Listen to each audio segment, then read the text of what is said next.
खुलुमबाय गोजोन फुंबिलिनि बयनिसिमबो गाहाम हामलायनायखौ जासिहरनाय थाबाय आं सिबिरानि ब्रह्म आसा खालामो नोंथांमोनहा गासैबो मोजाङैनो दङ नोंथांमोननि थाखाय आं गोदान मोनसे भिडिअ लानानै फैबावबाय अन्नानै भिडिअखौ जोबजासिम नायलांदो उन्दै बैसोआव जुलि खालामग्राफोरखौ रायजोआव हमग्लुंनाय बायदि बे खेबाव सुद लानानै रां दाहार हरग्राफोरखौबो हमग्लुंगासिनो दं बेनि मादावनो गौरां गराय मुंनि सुबुंखौ हमनायजों लोगोसे बिथांनिफ्राय हा सिङाव फबनानै दोननाय गोबां लाख रांनि सना रुफाजों लोगोसे नोगोद रां आरो हानि लेखा पत्रफोरखौबो हमनो हादों पुलिसा फोरमायथिनाय बायदिब्ला हा सिङाव फबनानै दोननाय टिफिननि सिङाव 5 लाखनिबो गोबां सना रुफाजों लोगोसे नोगोद रां आरो हानि लेखा पत्रखौ हमनो हादों हमजानाय गौरां गराया धुबुरी जिल्लानि गलगन्जनि थागिबिमोन बिथांनि अनगायैबो आसामनि गुबुन गुबुन जिल्लाफोराव सुद लानानै रां दाहार हरग्राफोरखौ हमगासिनो दङ बुंनो थाङोबा गुबुन गुबुन पुलिस थानायाव सुद लानानै दाहार हरग्राफोरजोंनो आबुं जानानै दं बे समाव थिग बेबायदिनो हजायाव दासिम गासै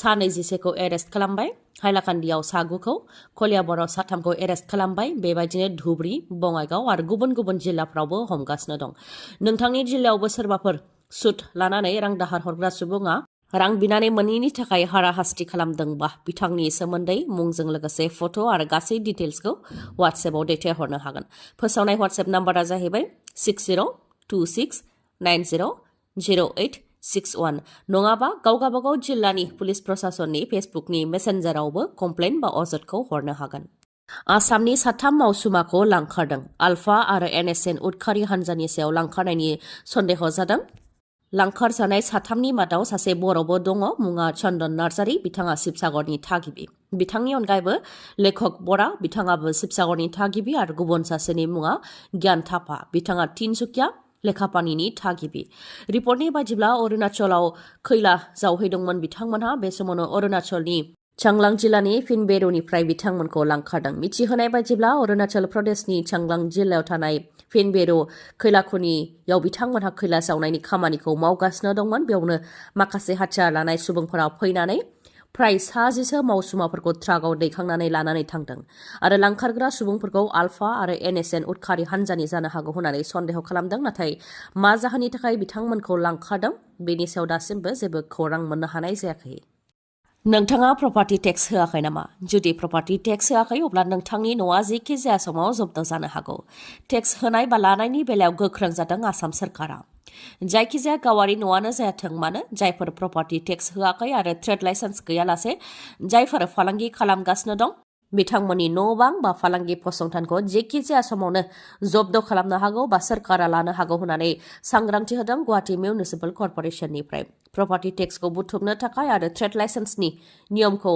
रायजोआव गोख्रों खालामनो थाखायनो गुवाहाटी मिउनिसिपाल कर्परेसना वारेन्ट इस्यु खालामदों होननानैबो फोरमायथिदों आरो गासै 50नि गोबां प्रपार्टीनि हेंथा वारेन्ट इस्यु खालामनाय जादों जायनिफ्राय गासै 2 कौटिनि गोबां टेक्स मोननो गोनां दं होननानै फोरमायथिदों गुवाहाटी मिउनिसिपाल कर्परेसननिफ्राय लोगोसे गुवाहाटी मिउनिसिपाल कर्परेसननिफ्राय मिथिहोबावदों दि गावारि न'फोरा प्रपार्टी टेक्स होआखै आरो ट्रेड लाइसेन्स गैयालासे फालांगि खालामबाय थानायखौ नोजोर होनानैनो बेनि सायाव वारेन्ट इस्यु खालामनो गोनां जादों आरो जायफोर बिथांमोनहा प्रपार्टी टेक्स होआखै आरो ट्रेड लाइसेन्स गैयालासे फालांगि खालामगासिनो दं बिथांमोनखौ गुवाहाटी मिउनिसिपाल एक्ट 1971 नि सिङाव थानाय सेक्सन 1891 आरो सेक्सन 1892 नि सिङाव जब्द खालामनाय जागोन होननानै फोरमायथिदों बेनि अनगायैबो फोरमायथिबावदों दि वारेन्ट इस्यु खालामनायनि सिगां अपारेशनबो खालामनाय जादोंमोन जेरावनाखि गोबाङानो ट्रेड लाइसेन्स गैयालासे फालांगिखौ सालायगासिनो थानायखौ हमनो मोन्दों आरो बिथांमोननि सायाव जुरिमानाबो फोनांनाय जादोंमोन दा बिथांमोननि हेंथा गोख्रों राहा लानो थाखायनो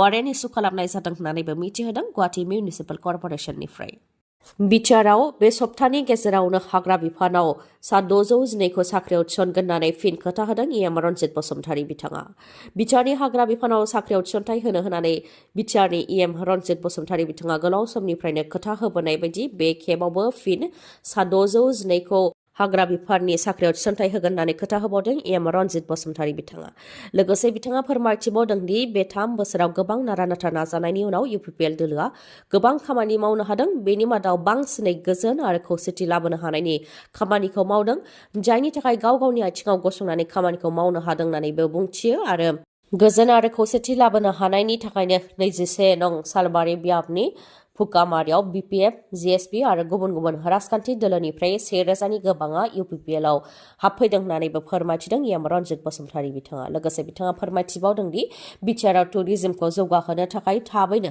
बड'फा UN ब्रह्म वाइल्ड लाइफ सेंक्सुरि फोसावगोन। बेनि अनगायैबो सिकनाझार नेशनेल पार्क फोसावगोन आरो मानास हाग्रानि सानजाहा थानाय भुटान लामानि सानजाहा दावधारा गोजोन गामि दं, बेयाव एनिमेल साफारि खालामनाय जागोन। 100 कोटि रांनि प्रजेक्टजों खामानिखौ मावगोन होननानैबो बुंथिदों EM रन्जित बसुमतारी बिथाङा। आसामनि माखासे जिल्लाफ्राव फैगौ 21 आरो 22 फेब्रुवारियाव गोबां बार बारनायजों लोगोसे अखा आरो मोफ्लामनाय जानो हागौ। बेखौ लानानै भारतनि बोथोर बिगियाना सांग्रांथि फोसावदों। आसामनि गासै मोन 14 जिल्लायाव बोथोर बिगियाना सांग्रांथिखौ फोसावदों। बेनि मादाव हजायाव 21 आरो 22 फेब्रुवारियाव गोमो गाबनि सांग्रांथि फोसावदों। वेस्ट कार्बि आंलंआवबो 21 आरो 22 फेब्रुवारियाव गोमो गाबनि सांग्रांथि फोसावदों। गोबां अखा हानो हागौ। कार्बि आंलंआवबो 21 आरो 22 फेब्रुवारियाव गोमो गाबनि सांग्रांथि फोसावदों। 21 आरो 22 फेब्रुवारियाव गोबां अखा हानो हागौ। लखिमपुरावबो 21 आरो 22 फेब्रुवारियाव गोमो गाबनि सांग्रांथि फोसावदों। गोबां मोफ्लामनाय खोरोमनायजों लोगोसे घन्टासेयाव 30 निफ्राय 40 किल'मिटार जानथायसिम गोख्रैथिजों बारनो हानाय बार फैनो हागौ। धेमाजियावबो सांग्रांथि फोसावदों। धेमाजियाव 21 फेब्रुवारियाव खमला गाबनि सांग्रांथि फोसावदों। गोबां खोरोमनाय मोफ्लामनायजों लोगोसे घन्टासेयाव 30 निफ्राय 40 किल'मिटार जानथायसिम गोख्रैथिजों बारनो हानाय बार फैनो हागौ। 22 फेब्रुवारियावबो गोमो गाबनि सांग्रांथि फोसावदों। धेमाजिनि अनगायैबो जरहाट, माजुलि, शिबसागर, चराइदेव, डिब्रुगड़, तिनसुकिया, डिमा हासाव, काछार, हाइलाकान्दि आरो करिमगन्ज बेफोर जिल्लाफ्रावबो सांग्रांथि फोसावदों बोथोर बिगियाना। BPFआ फोसावनाय पेनेल लिस्टआव पृथ्वीराज देबमेसनि मुं फैनायखौ लानानै साबायखर बावदों पृथ्वीराज देबमेसआ। खौरांगिरि मेल खुंनानै बिथाङा बुंथिदों दि बियो MP बिसायख'थिसो, BTC बिसायख'थि बा MLA बिसायख'थि नङा। बेयाव पलिसि मेकिंनि सायावसो बांसिन गोसो होनो नांगोन। बेनिखायनो BPF दोलोनिफ्राय जैग' गोनां बिजाथि बा आखा-फाखा बिजाथिखौ दिल्ली फारसे दैथायहरनो नांगोन होननानै बुंथियो। लोगोसे बुंथिबावदि आसामाव गोबां गोरोबथा जानानै थांबाय। आसाम गोरोबथा, बिटिआर गोरोबथा, आदिबासि गोरोबथा, कच राजबंसि गोरोबथा खालामनायनि मुङाव गोबां गोरोबथा जानानै थांबाय। नाथाय बिटिआर गोरोबथायाव थानाय दफाफोरखौ दिल्लीयाव दाबि दैखांहोनो हानाय बायदि आखा-फाखा बिजाथिखौ दिल्लीयाव दैथायहरनो हायाखै, जायनि थाखाय जौगानायनि थाखाय भारत सरकारनिफ्राय जि मोननो गोनां रां बेखौ मोननो हायाखै होननानै बुंथियो।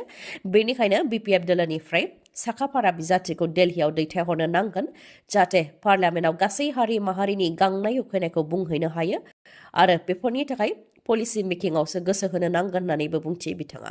बेनि अनगायैबो बुंथिबावदों दि बिसायख'थिनि सिगां प्रमद बर'आ मोनफ्रोमबो हारि माहारिनि जौगानायनि थाखाय डेभेलपमेन्ट बर्ड दानानै होनो खोथा होदोंमोन, नाथाय दासिमबो दानो हायाखै आरो प्रमद बर'आ गोसो जायोब्लाबो दानो हानाय नङा। मानोना बिटिआर गोरोबथानि गेजेरजों भारत सरकारनिफ्राय जि 1500 कोटि रां मोननो गोनां दंमोन, बे रांखौ लाबोनो हायाखै आरो लाबोनो हायोब्लाबो बे रांजों गासै हारि माहारि जौगानायनि थाखाय मोनफ्रोमबो बर्डआव 2 निफ्राय 3 कोटि रां हरोब्लाबो बे रांजों जौगानायनि खामानि मावनो हाया होननानैबो बुंथियो पृथ्वीराजआ।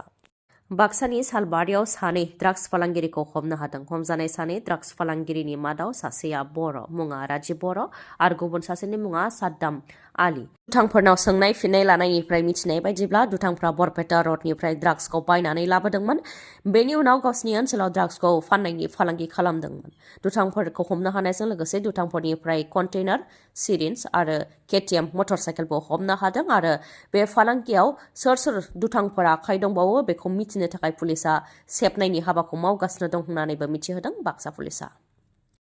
खाथियाव फैगासिनो दं लकसभा बिसायख'थि। दुलाराय बर' फरायसा आफाद अदेबानि एबसुआ सोर बिजाथिखौ मदद होगोन बा सोर दोलोखौ मदद होगोन बेनि सायाव दिपेन बर' बिथाङा फोरमायथिदों दि जाय बिटिआर गोरोबथानि दफाफोरखौ 100% मावफुंनो थाखाय खोथा होगोन आरो दोलोनि इस्ताहार बा नोजोराव होगोन आरो जाय बिजाथिया बिटिआर गोरोबथाखौ मावफुंनो थाखाय फोरमायथिगोन लोगोसे हारिनि जेंनाखौ सुस्रांगोन, बेबायदि बिजाथिखौ नायनानै क'क्राझार लकसभा बियाबाव दुलाराय बर' फरायसा आफादा मदद होगोन होननानै बुंथियो।